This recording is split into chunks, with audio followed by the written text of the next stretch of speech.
শীতকাল এলেই আমাদের মনটা কেক কেক করে ওঠে। তাই আজ তোমাদের জন্য নিয়ে চলে এলাম এমন একটা মজাদার কেক, যেটা বানাবো আমি ১ কাপ গরম দুধ দিয়ে। চলো তাহলে দেখে নিই। নমস্কার বন্ধুরা, সবাইকে আরও একবার স্বাগত জানিয়ে মোলা হেসেলে। প্রথমেই আমি একটা প্যানে ১ কাপ দুধ আমি গরম বসিয়ে দিলাম। যদিও এই দুধটা আগে থেকেই জাল দেওয়া ছিল। এবারে এই দুধের মধ্যে আমি দিয়ে দেবো ১ টেবিল চামচ মতন মাখন। মাখনটা যদি ফ্রিজে থাকে বেশ কয়েক ঘন্টা আগেই বার করে রাখতে হবে। আর এখন জানোই তো কীরকম ঠান্ডা পড়েছে, সুতরাং গলতে একটু সময় লাগবে। সেই সময়টুকু অপেক্ষা করে মাখনের সঙ্গে দুধটাকে খুব ভালো করে ফুটিয়ে নিতে হবে। আর এই কেকটা আজকে বানাবো এই গরম দুধটা দিয়ে। এত মজাদার, এত সফট হবে কেকটা খেতে। দেখো তাহলে এখানে একটা বাটির মধ্যে আমি 1/4 কাপ নিয়ে নিয়েছি টক দই, একেবারেই কিন্তু রুম টেম্পারেচারে থাকা। তার মধ্যে দিয়ে দিচ্ছি 1/2 কাপ গুঁড়ো চিনি। আমি আমাদের মতন, আমরা যেরকম মিষ্টি খাই সেরকম পরিমাণ মিষ্টি দিয়েছি। তোমরা যদি মনে করো এর থেকে বেশি খাবে তাহলে এর থেকে আরও একটু বেশিও দিতে পারো। ভালো করে টক দই আর চিনিটাকে মিশিয়ে নেবো খুব সহজেই। এবারে ওর মধ্যে একটা ছাঁকনি বসিয়ে এর মধ্যে দিয়ে দিলাম 1 কাপ ময়দা। এখানে 200 গ্রাম ময়দা রয়েছে। দিয়ে দিচ্ছি 1 চামচ বেকিং পাউডার, দিয়ে দিচ্ছি 1/4 চামচ মতন বেকিং সোডা। এবারে সবগুলোকে খুব সুন্দর করে একটু চালনির মাধ্যমে চেলে নেব। অনেক সময় ময়দা বেশি দিন থেকে গেলে একটু কেমন দলা পাকিয়ে যায়, সেজন্য অবশ্যই কিন্তু কেক বানানোর সময় এই চেলে নেওয়াটা খুবই জরুরি। তাতে করে কেকটা ভালো করে গুলতে সাহায্য করে। আর জিনিসটাও সবগুলো মানে বেকিং পাউডার বেকিং সোডা খুব সুন্দর করে মিশে যায়। এভাবে ভালো করে চেলে এর মধ্যে এবার মেশাতে হবে আমাকে সেই জাল দিয়ে রাখা গরম দুধটা।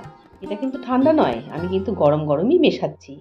এবারে ভালো করে আলতো হাতে কাট অ্যান্ড ফোল্ড পদ্ধতিতে কেকের ব্যাটার মেশাতে হয়। এটা আমরা এখন অনেকেই জানি যে কেক কিন্তু সবসময় একই রাউন্ডে ঘুরিয়ে ঘুরিয়ে মেশাতে হয়। যদি প্রয়োজন হয় তাহলে এর মধ্যে আরও একটু গরম দুধ দিয়ে দিতে পারো। আমি একটু দিয়েছি, খুবই অল্প পরিমাণে যদিও। এভাবে দেখো ব্যাটার কিন্তু আমার তৈরি হয়ে গেছে। এরপরে দিয়ে দেবো এখানে 1 চামচ ভ্যানিলা এসেন্স। এখানে তোমরা অন্য কোনো এসেন্সও দিতে পারো, তবে ভ্যানিলা এসেন্সটাই বেশি ভালো লাগে বলে এই ধরনের কেকে তাই সেটাই দিয়েছি। আমি আগে থেকে একটা কেক মোল্ডে একটু তেল ব্রাশ করে ময়দা ছড়িয়ে এবং ডাস্টিং করে রেখে দিয়েছি। যদি ইচ্ছে থাকে কেউ এখানে সাদা কাগজ বাটার পেপার যার কাছে যা আছে, না থাকলে ঠিক আমার মতন করেই করতে পারো। আমি আজকের কেকটা কিন্তু বানাবো একেবারেই গ্যাস ওভেনে, যেটা সবার বাড়িতেই রয়েছে। এবারে ভালো করে কেক মোল্ডটাকে একটু ট্যাপ করে নেব যাতে ভেতরের বাতাস বেরিয়ে যায়। আগে থাকতেই কড়াইটাকে আমি ঢাকা দিয়ে গরম করে নিয়েছি প্রায় 10 মিনিট মতন।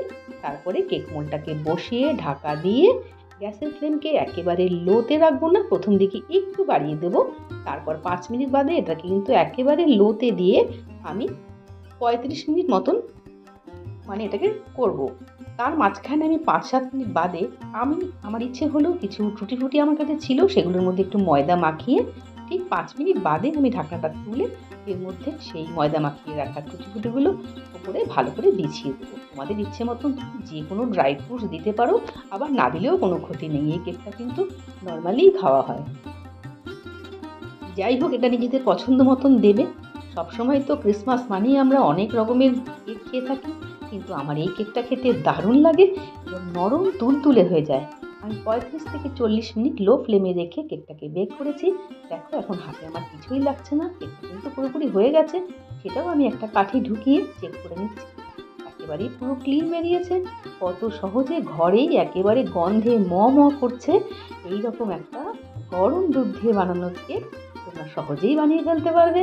এবার আর কি জাস্ট একটু ঠান্ডা হওয়ার অপেক্ষা দেব, তারপরেই কিন্তু এটাকে মোল্ড আউট করব। সেটা করাও কোনো কষ্ট নয়। এটা এক পিস খাবার পর তোমার তো মন ভরবে না, মনে হবে একাই পুরোটা খেয়ে নিই, এতটাই দুর্দান্ত। আর যে কোনো চা বা টিফিন বা বিকেলে সন্ধ্যায় যখন খুশি বানালে কিন্তু নিমেষেই শেষ হয়ে যাবে। এবারে শুধু কেটে কেটে দেবার পালা আর খাবার পালা। খুব সুন্দর একটা গন্ধ কিন্তু বের হচ্ছে বাড়ি থেকে, যেহেতু এটা আমি মাখন দিয়ে করেছি। আর দুধের মধ্যে কিন্তু মাখন দিয়ে করলেই বেশি টেস্ট হয়।